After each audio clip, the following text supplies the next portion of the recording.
Support for LAART is funded in part by the California Arts Council, a state agency advancing California through arts and creativity.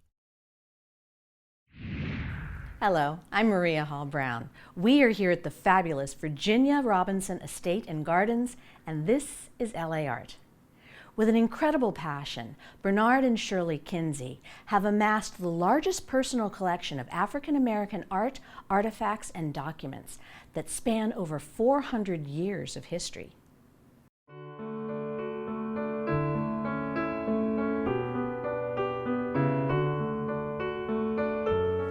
This is the baptismal record of Esteban.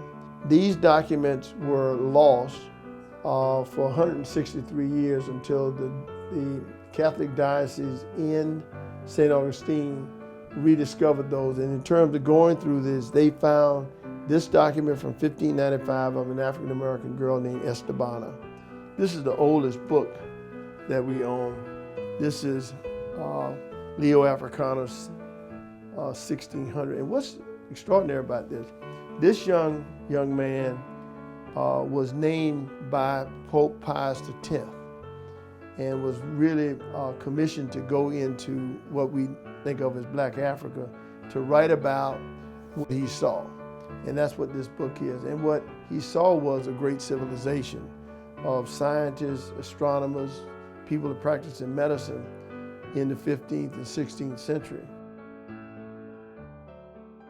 A friend of mine, Wally, in Florida, had this piece. He found it in his aunt's attic in 1957 and told me,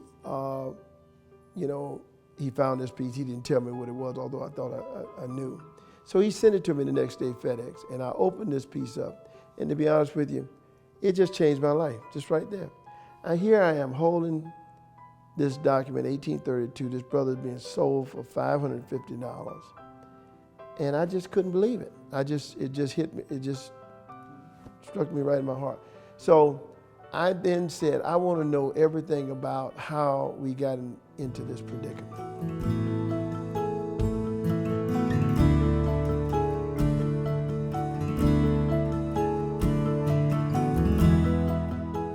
This was something you didn't know. There were countless African Americans that did unbelievable things. Many of them lost forever, okay?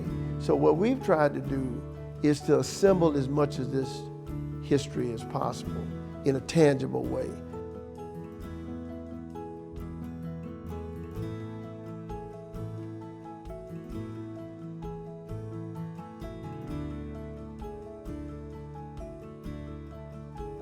We didn't start collecting for it to become an exhibit, but it's become that. Yeah.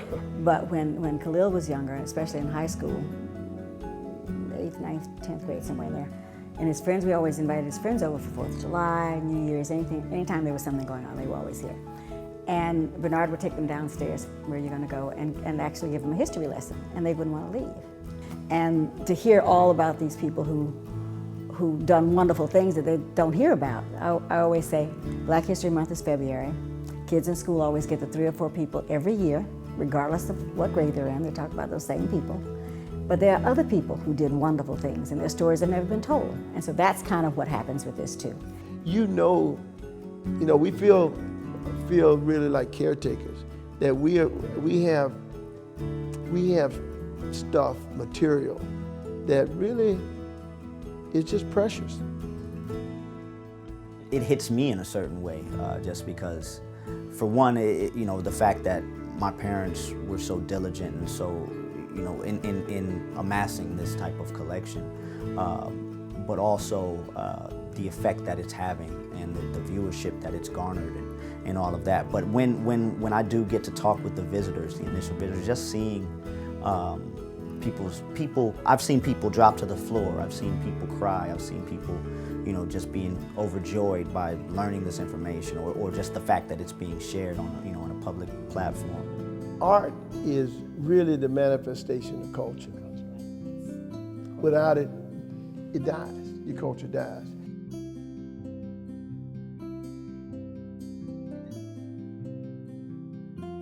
These sisters here are on the way to pick something, cotton, rice, beans, tobacco, or something. And this would happen all over the South early in the morning, where women and men would go out every morning to work in the fields.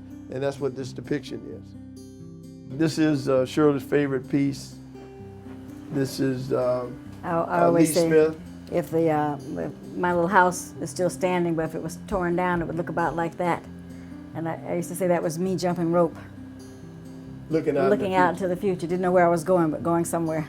And this is my favorite now. This is the Grand Canyon of the Yellowstone. This is 1890/91. So 1890, this was done.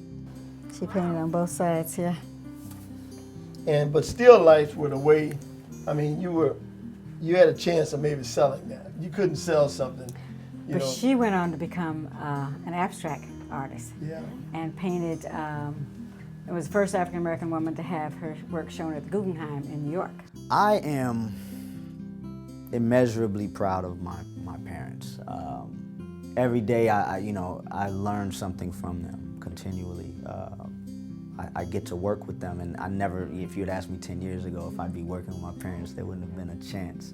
But it's been remarkable to see their partnership closer.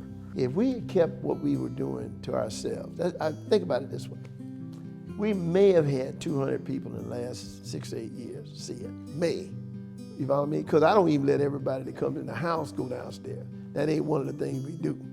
But we've had 4 million people see this. It's just amazing. For more on this incredible collection, log on to thekinseycollection.com.